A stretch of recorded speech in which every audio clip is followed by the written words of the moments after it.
All right, how are you all doing? Okay, let's try that again. How are you all doing? Huzzah! Okay, I'm going to undo a little bit of that beautiful intro. Now, I do run a tiny feral company. There are 13 of us. We're trying to do something big.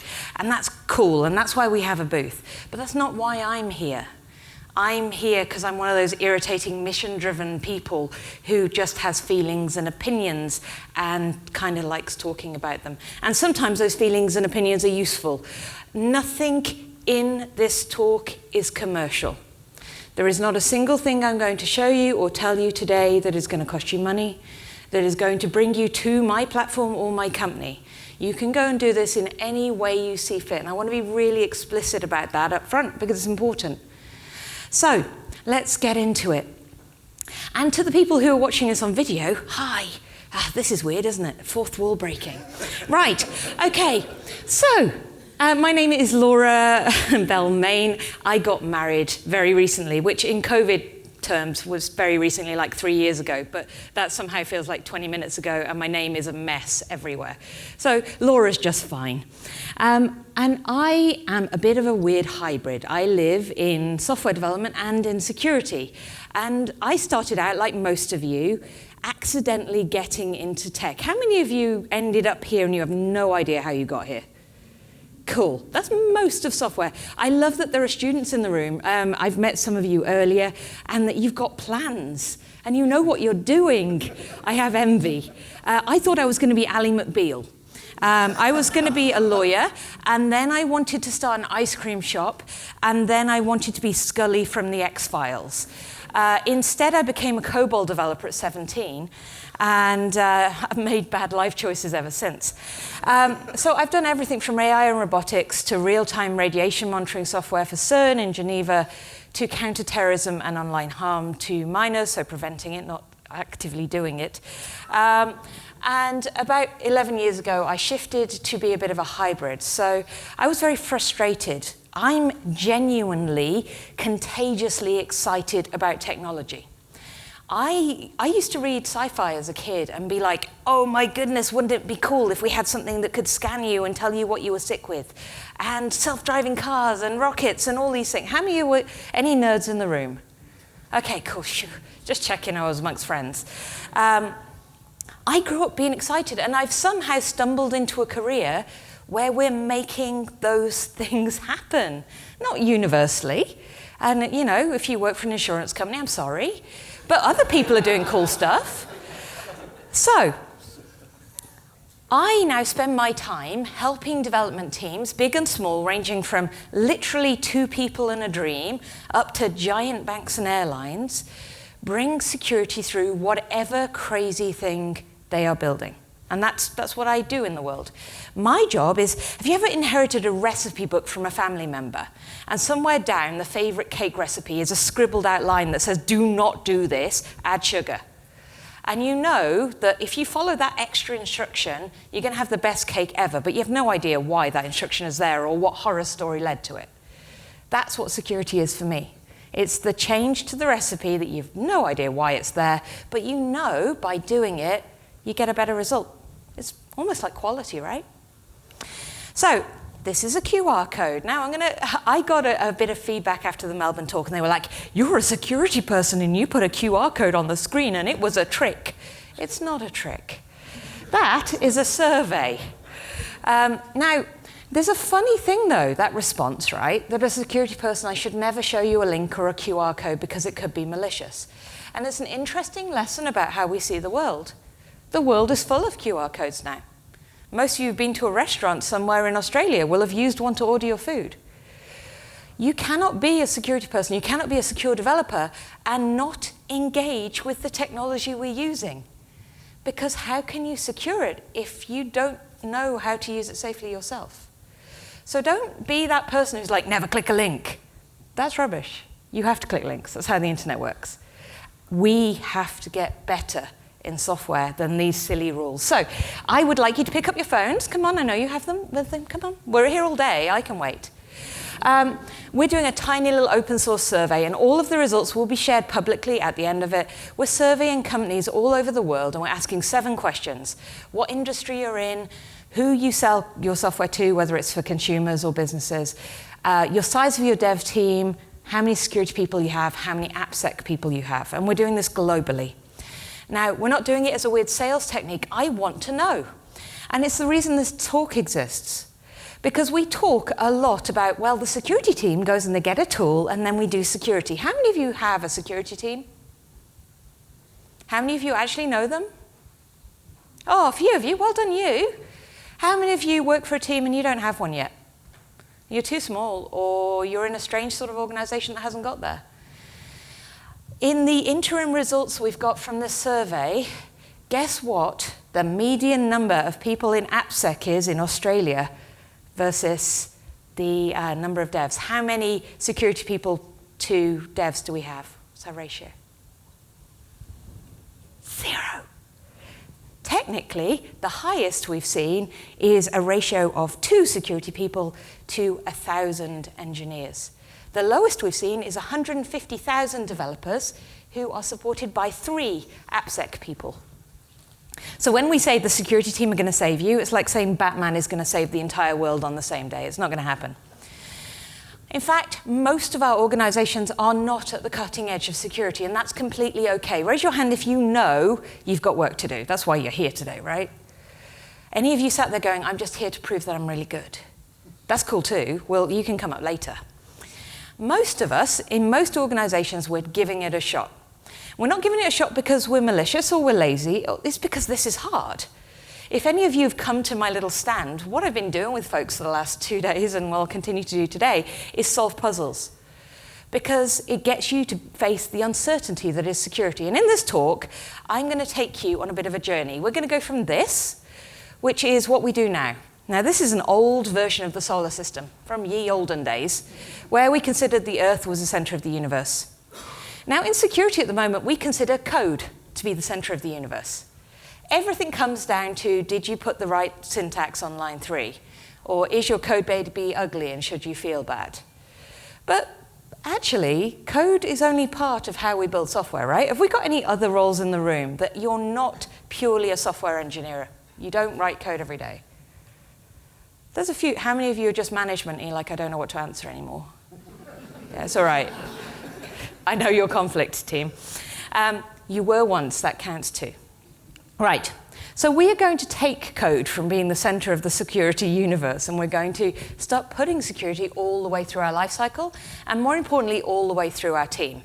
Because there are not enough security people, there will never be enough security people, and the people who know the most about the systems you're designing and building, and therefore how to secure them, are you. So we're going to go through the 5 stages of an SDLC. Yours might look slightly different. That's cool too. Some of you will have feelings and opinions. Also good. And I'm going to give you really practical things to do at each stage. Now, the aim of this is not to devote your entire life to secure development. We're aiming for 1 hour of security activity every 2 weeks, or if you do sprints, every sprint. That feels achievable, right? I've wasted more than an hour in the last sprint trying to catch Pokemon from my hotel window. So, if I can devote that much time to getting Ninetales into my little Pokédex, you can give an hour to trying to figure out one of the things I'm going to suggest to you today. So, instead of going after the code, I just need to kind of air out a few biases you might have first. So, our current approach to security is write good code. Cool. How many of you write good code? Ace. Fantastic. Job done. But there's a big blind spot here, right? So we say developers, developers, developers a lot. Some dude did once, I don't know. He didn't look a lot like me, so I forgot. But it's not about that, right? By the time you write code, we should have been through a number of steps, right? There should have been some form of design. You probably did some kind of grooming and planning. How many of you like, YOLO, we don't do design? I've met one of you so far at this conference. Cool. Tell me how that works out in 5 years. And then we say it's fine because we hire senior engineers. Any of you found yourself guilty of saying that? It's fine, we have seniors, and seniors don't make mistakes. Yeah? I get that one a lot. And seniors just automatically know about this security thing, and they know how to fix everything. So, senior people in the room, I see you. You know, we're all greying together, so no judgment here. How many of you feel completely confident with security? And you're like, yeah, I got this. I don't. I do this for a living. It's a real fallacy that the longer we are in our careers, the more we know about this. You do not just stand still and the light of security shines upon you and suddenly you know how to fix everything. Most of security is not about the syntax you write. That changes frequently. It's about the architecture and the design patterns that we build into our software. And that is actually something you have to be quite conscious about. It takes a little bit of thinking. So in this, we're going to give you things that all of your team can do. And they're going to be little things that you can do in a few minutes, less than an hour every sprint. And then if at the end of it you have feelings and opinions or other suggestions, please get in touch. To make this super simple, there is a QR code at the end where you can sign up to a little tiny program completely free. It's like a little newsletter, and it sends you 60 minutes worth of activity to do every sprint. So if you're like, I'm totally going to forget to do this, I'm going to remind you like that nagging friend in your inbox. Isn't that awesome? Right. So let's start with design. What are we going to do there? Right, how many of you have the formal title of architect? Oh, you're all shy. I see you going, me. Okay, so there are two types of architect in the world, and I mean no harm. There are the architects who've done architecture qualifications, and then there's the people who've been in the organization so long they're the only one who knows how it works. Now, it doesn't matter which camp you're in, I don't judge. But I need us to remember that even if your job title isn't architect, you still design software all the time.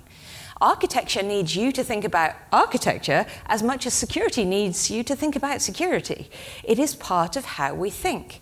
Now, we have specialists to help with the bigger things and those more aggregated picture of the entire system.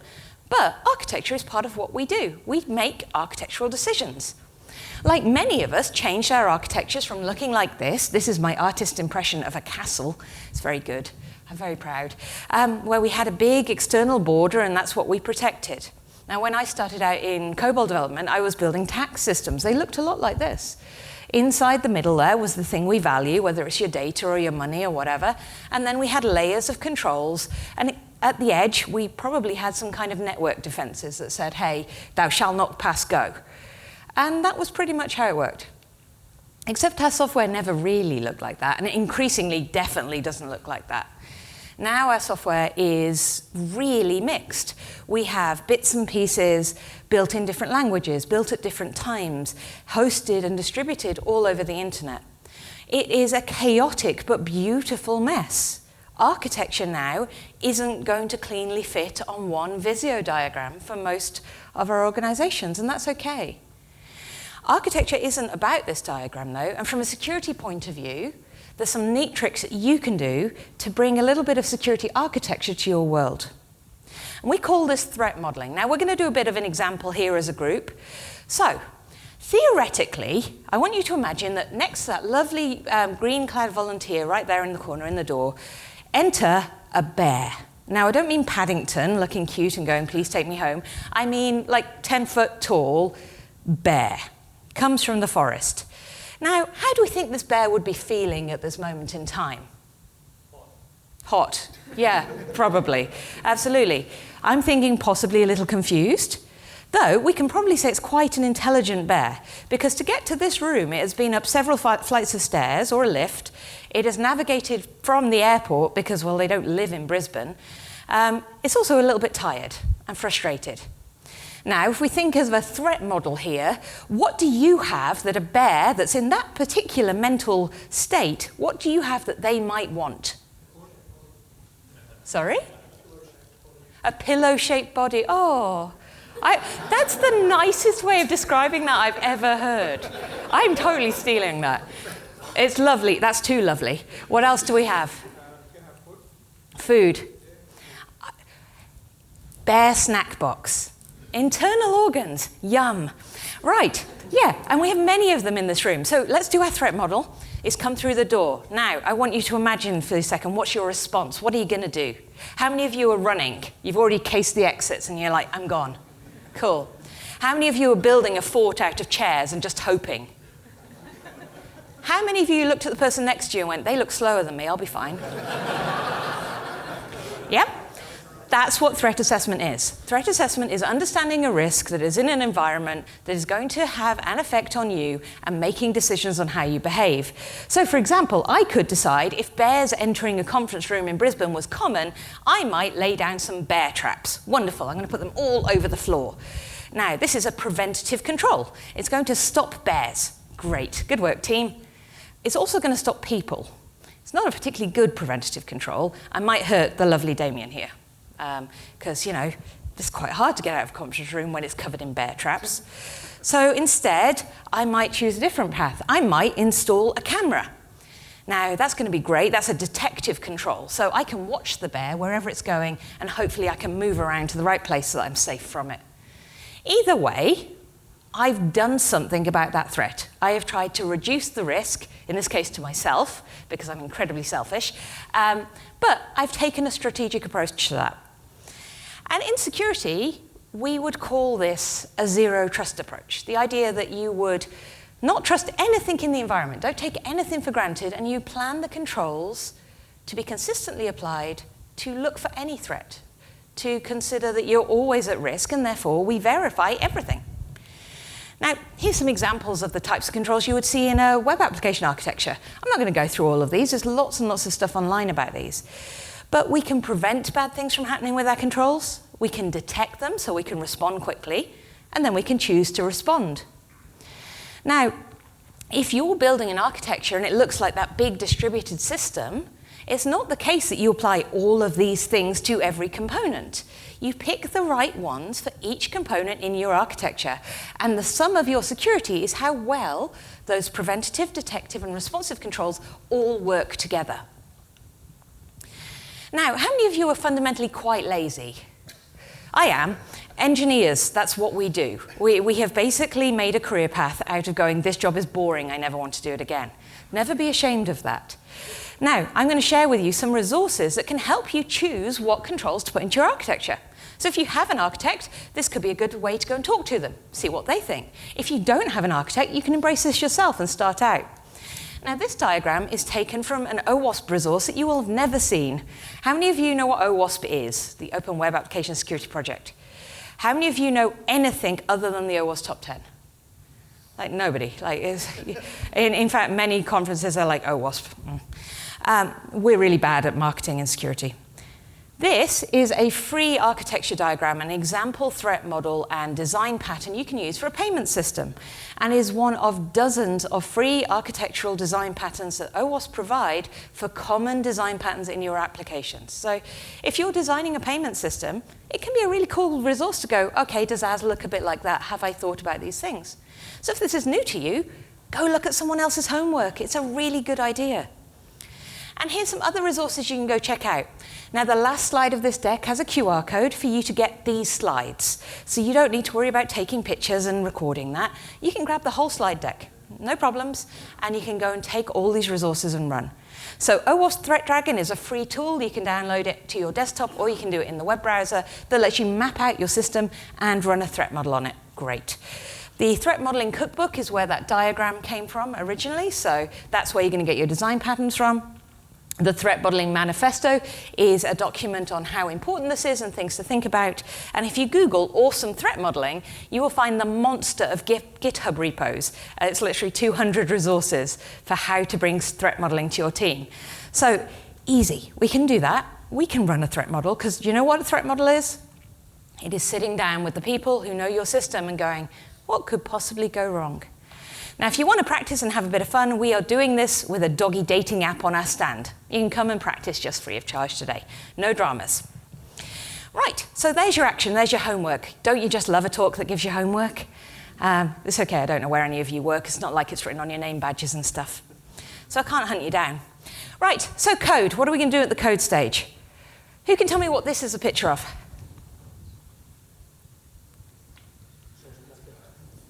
Sorry?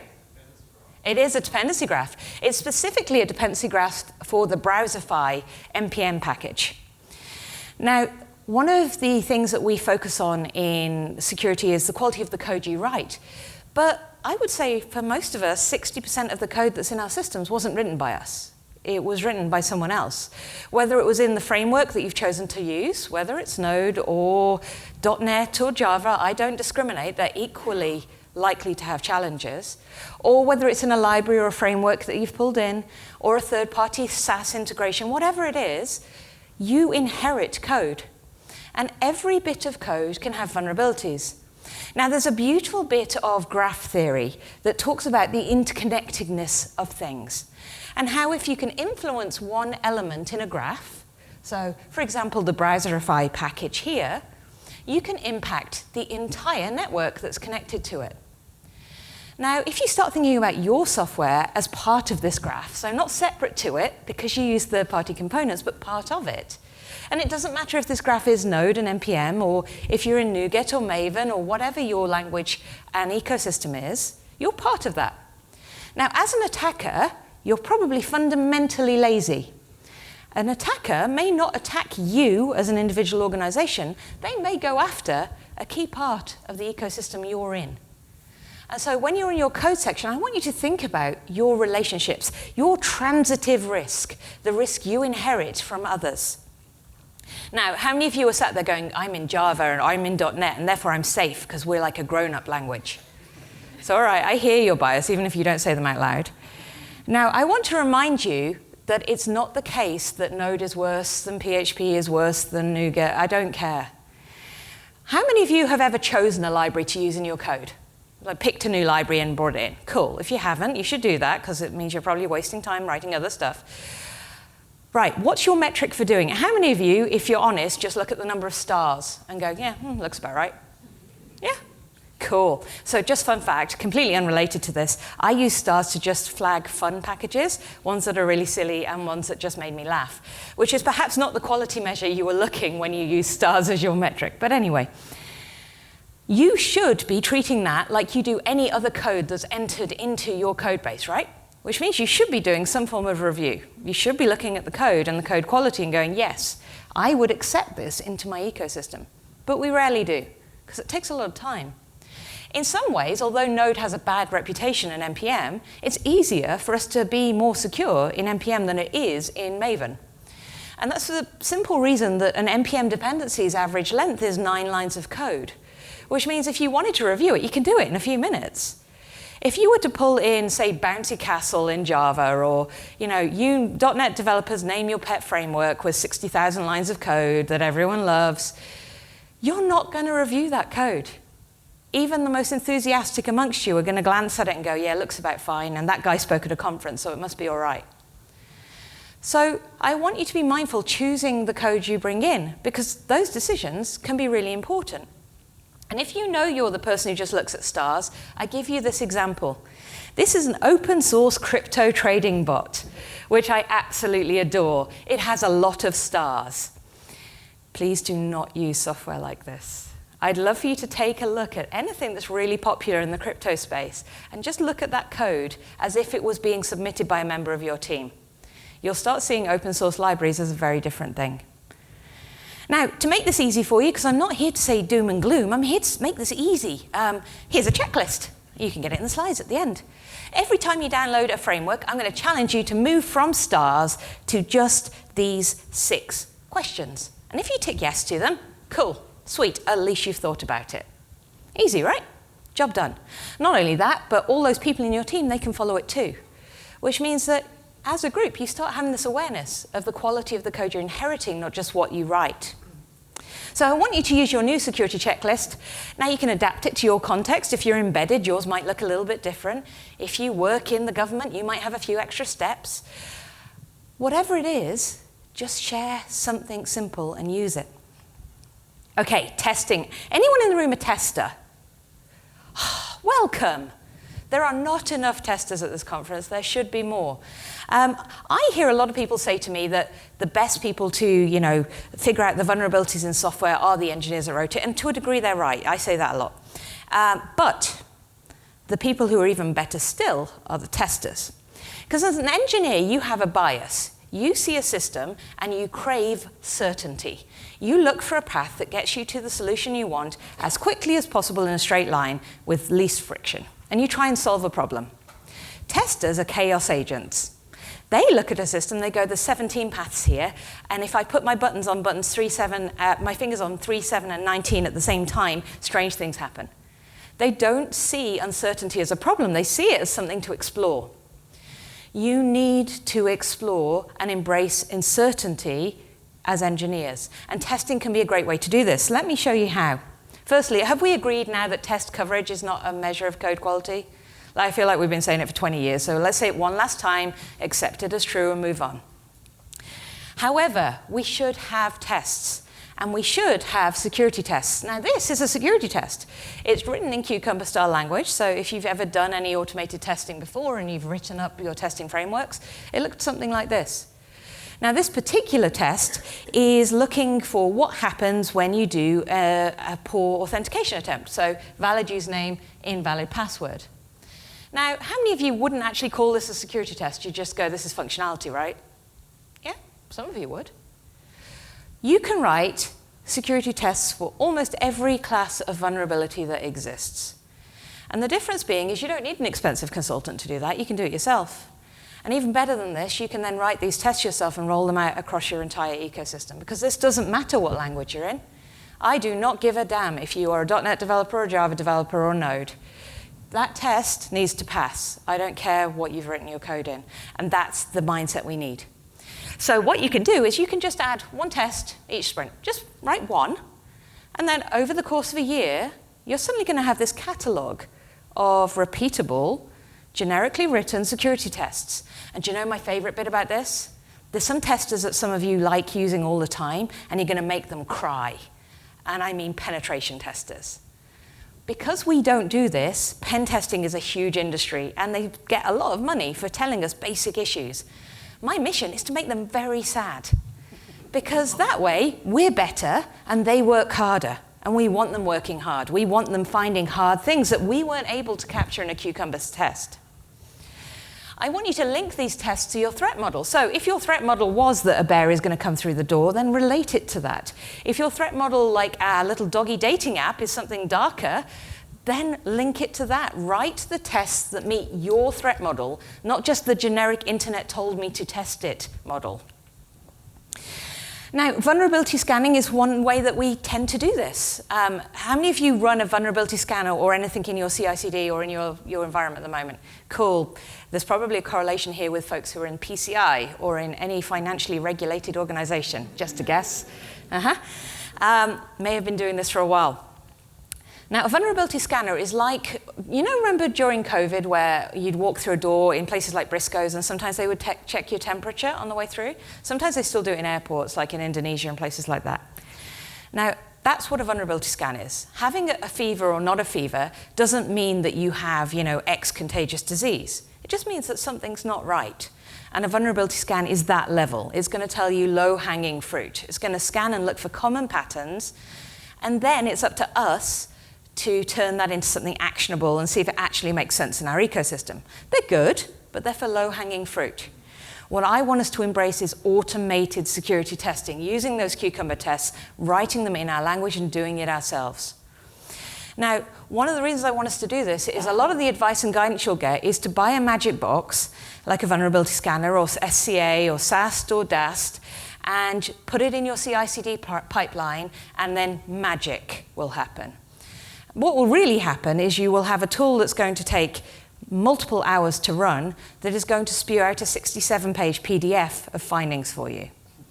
When you're putting any security control into your ecosystem, I want you to consider the impact you're having. Now, for example, if your CI/CD pipeline takes 6 minutes to run right now, and I'm telling you to put a vulnerability scan into that pipeline, but the vulnerability scanner takes 3 hours to run, how many of you are going to be really happy?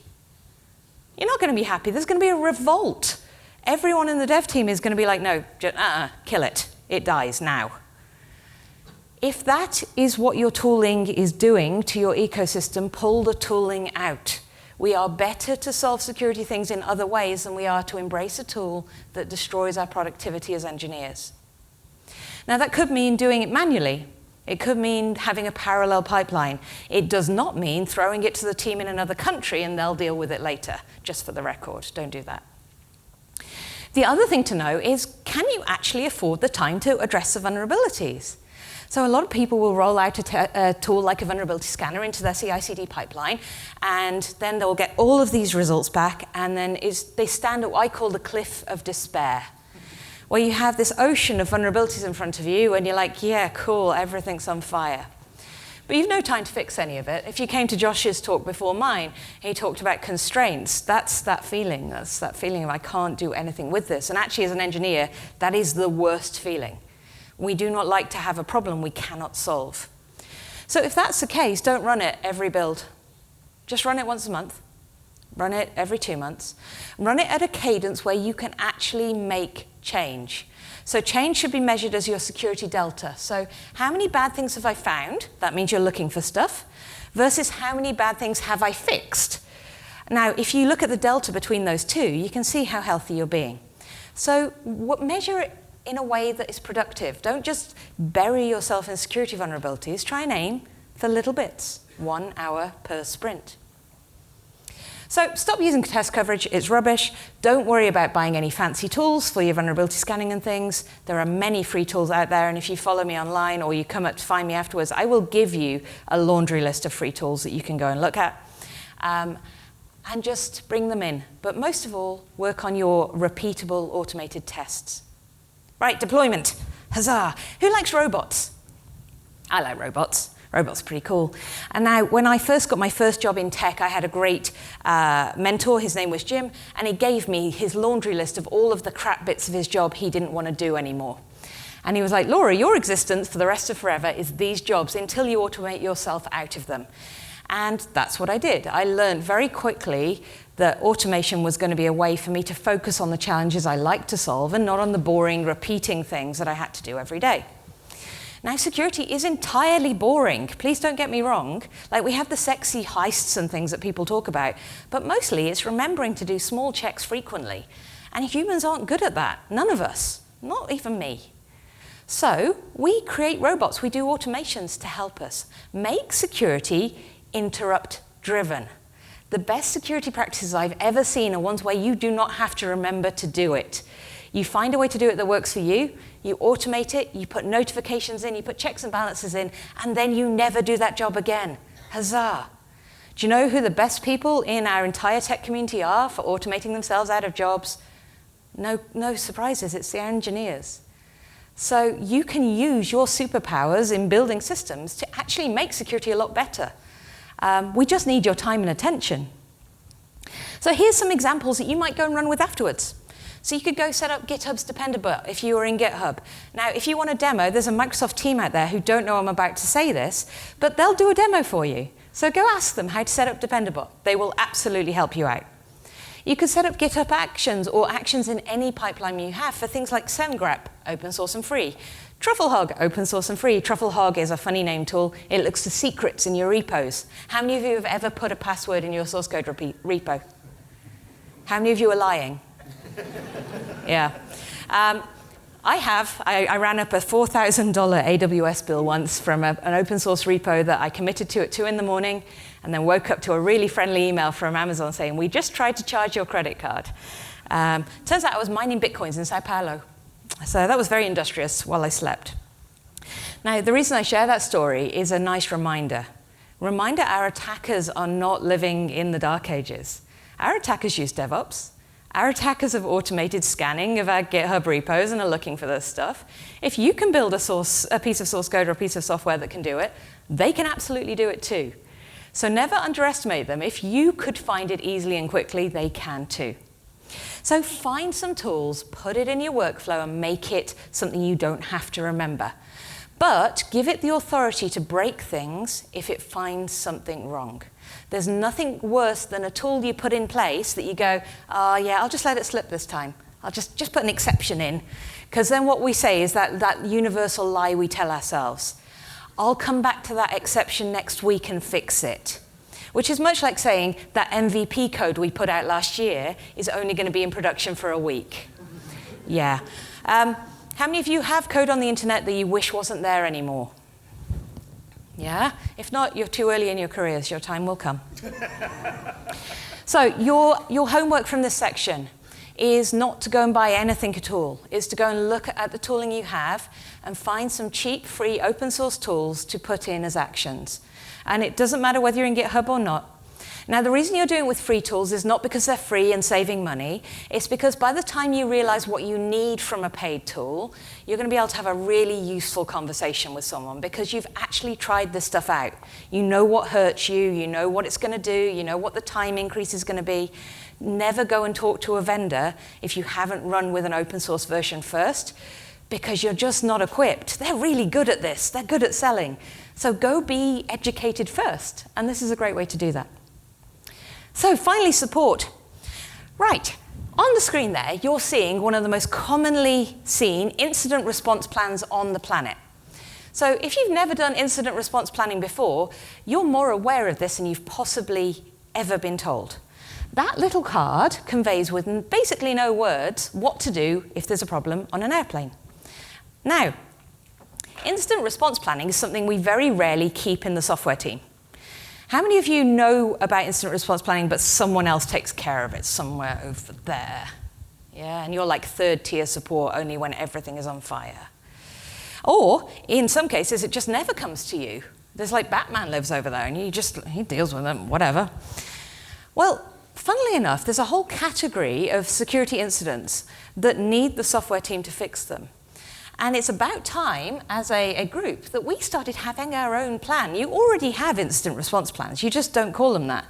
You call them things like outage. What am I going to do in the case of an outage? What do I do if there's a P1 bug or it's affecting this number of users?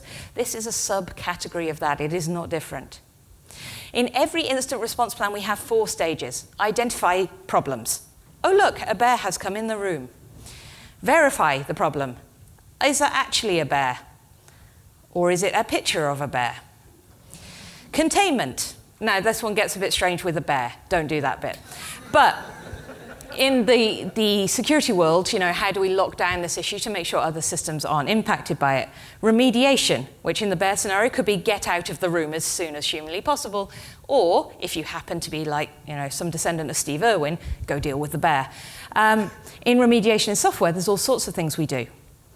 Now, I want you to think about these as playbooks. You don't need to have giant tomes of documentation. How many of you have ever played D&D? Oh, just a few of us. It's all right, folks. We're safe. I see you. Right. I want you to think about this like any other sort of adventure situation. Having a plan for different encounters, for different adventures is really important. Now, these are very common incident scenarios that are very specific to software. So you'll notice there's no stolen laptop here, there's no ransomware, but there is account compromise. There is data exposure, permissions escalation. Now, just having playbooks for these can make it much, much easier to deal with an incident should it arise. Because in an incident, you're going to be full of stress hormones, so adrenaline, cortisol, and nobody makes good choices in those scenarios. And it's really important as a software team, we're prepared and we know what to do. Just like if there's an outage, we know what to do. Now, not only do we need to have those playbooks, but they need to answer a few questions. So how would I verify that issue? How do I contain it and stop it from spreading? What logs do we have and how do I find them? How long are the logs kept for? How do I communicate this? Do I need to tell anyone or do I just get on with this? And how do I have to talk to the customer?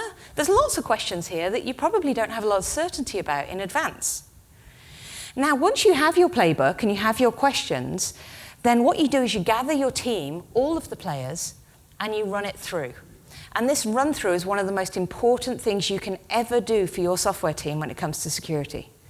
Because it gives you a safe place and a safe way to go, hey, a bad thing has theoretically happened, what are we going to do? And you can run through that plan. Now, I don't mean just read the document and go, yeah, that sounds about right. I mean, go find the log it tells you to go find. Go check the system it says is going to exist. I'll give you an example. I ran through this with an e-commerce company about 8 years ago, back when I was still doing consulting and I made more money and didn't cry as much. Back then, we did the scenario of, it was an e-commerce system, and there was a micro change happening on a transaction. So this e-commerce system offered a form of credit, and there was an interest rate, and there was a micro change in this attack where the interest rate was being meddled with. And we got going through the scenario, and we're looking for the data, and we're like, cool, so we got the logs, great, there are logs there. And we keep going back in the logs, and we can still see evidence, and we keep going back in the logs, and we get to 6 months. And then we run out of logs, but we haven't found the start of the issue yet.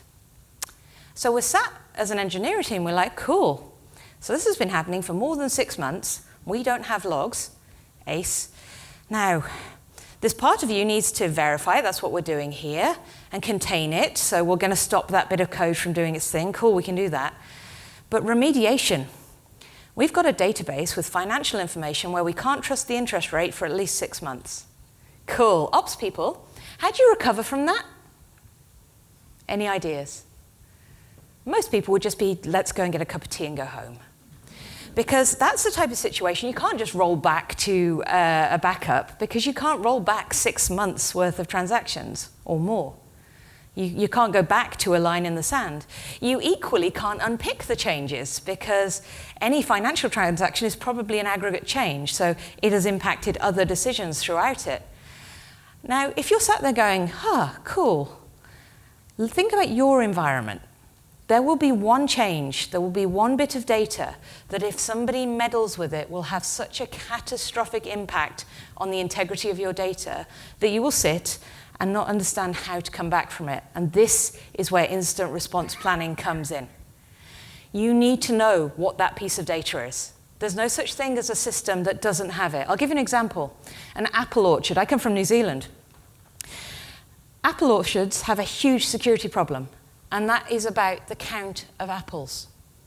If you can mess with the count of apples in an orchard management system, you can impact not only the hiring of staff, the purchase of packaging equipment, how quickly the harvest is undertaken, where those apples are stored, the price of apples in supermarkets, the price of apples sold at consumer level to be in juices and pies and things like that.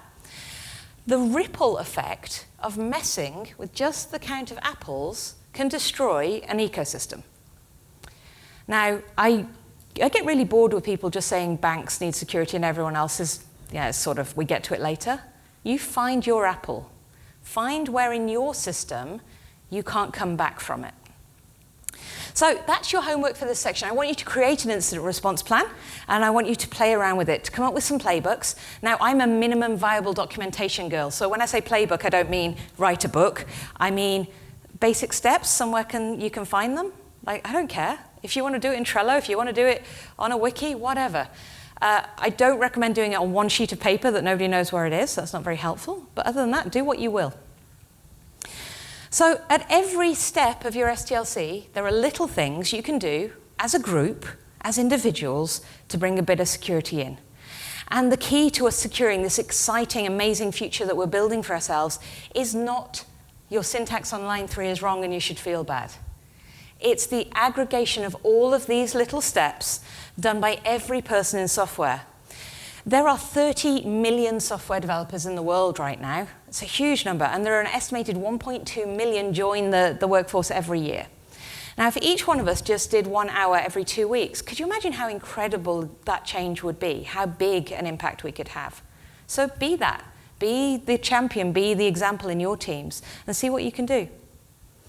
So, I'm going to do a couple of QR codes. Don't worry about scanning them now, but I'll show you what they are so there's no surprises later. So, free AppSec program. If you want some help doing 1 hour per sprint, it's free of charge, just sign up. If you are a student, students raise your hands. If you know students, raise your hands. If you have hands, raise your hands. Good, all right, just checking. Right, we as SafeStack, we are for profit but with purpose. We reinvest some of our revenue from selling to big organizations, and we provide free training, free of charge to everything we do, to every single student in New Zealand and Australia. No, there's no gatekeeping, there's no trick in that. They come, they learn, we create a generation. So if you know someone in your life who could benefit from that, give them the QR code and get them to sign up. We are very committed to the idea that this is part of code quality. This is part of being a good engineer, and we're going to do a lot to help that. So if the AppSec survey, if you didn't do it yet, please do that afterwards. And if you're in a startup and you're like, yeah, but I'm poor, yeah, we're poor too, so we give discounts. Right, that's me. that's the slides. I think we have a little bit of time for questions. And if not, and I'm going to be very clear, there will be people in this room who are like, I have questions, but groups scare me. If that's the case, I will be loitering by the SafeStack stand, and I'm very happy to answer questions all afternoon. So do come and find me if you just want to do it in your little voice. Right. Thank you. Amazing.